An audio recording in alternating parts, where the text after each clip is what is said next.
Bonjour à tous et bienvenue dans ce tutoriel vidéo de compétences Mac où aujourd'hui on va apprendre à scanner notre réseau, c'est-à-dire à voir quels sont les appareils connectés à la box.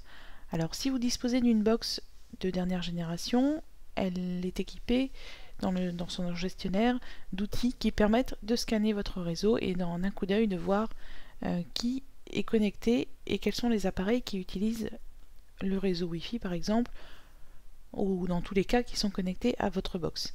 Si comme moi vous avez une Freebox ou une box plus ancienne, elle ne dispose pas d'une interface de gestion et on ne peut ainsi pas accéder aux périphériques connectés.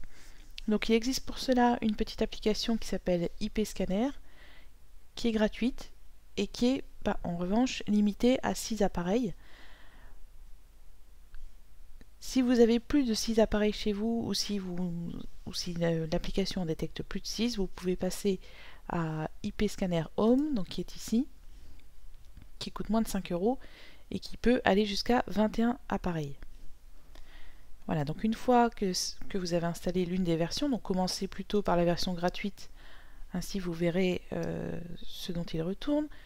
Une fois qu'elle est installée, on a ici un scan qui commence et donc qui localise les appareils connectés. Donc bien évidemment, ce service, cette application sert à détecter si par exemple vous aviez des intrus sur votre réseau ou des gens qui auraient piraté votre clé web ou WPA. Donc ici, je peux voir que donc il y a l'iMac du bureau, l'iPhone, l'iPad mini, local user, donc c'est moi, c'est ma session, un autre appareil Apple, donc ça doit être l'Apple TV, et il me dit ici qu'il a trouvé plus d'appareils. Donc bien sûr, comme là j'ai la version gratuite, je suis limité à 6 appareils, mais si je voulais aller plus loin, il me faudrait acheter la licence à 5 € pour accéder aux infos supplémentaires. Donc voilà, c'est un bon moyen si vous trouvez que votre bande passante est réduite ou si vous avez des doutes sur la connexion des appareils à votre box.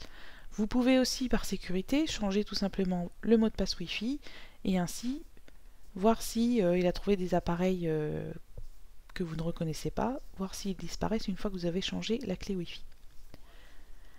Voilà, donc c'était un petit logiciel qui permet de scanner le réseau et bien évidemment vous retrouverez beaucoup plus d'informations dans notre guide pratique dédié au Wi-Fi et vous pouvez donc consulter le sommaire sur notre site web. Voilà, je vous souhaite une bonne continuation sur votre Mac.